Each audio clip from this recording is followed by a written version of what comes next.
Connecting an Android Auto compatible phone to the display audio lets you enjoy many of the smartphone's functions through the display audio touchscreen without having to touch the phone.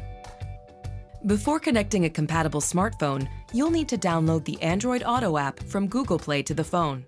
Plus, it must be paired to Bluetooth HandsFreeLink.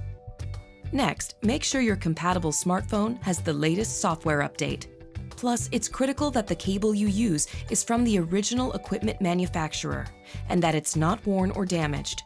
If ever you have problems connecting, have unexpected disconnects, or receive device not found or device not compatible messages, it's most likely due to an off-brand or damaged cable.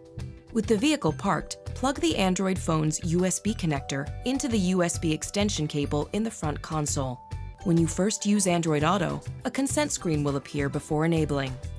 After agreeing to the terms and conditions, select Enable Once, Always Enable, or Cancel on the display audio.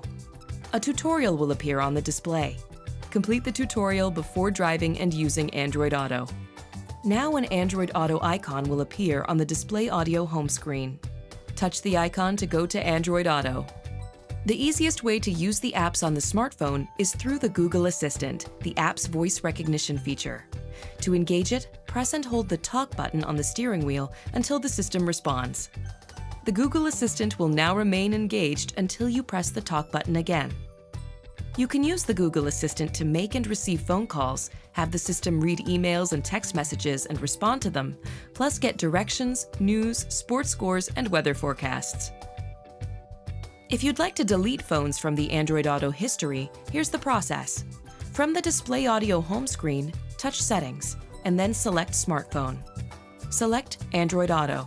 From the list that appears, select the phone you want to remove. Then touch Delete and select Yes to confirm your choice.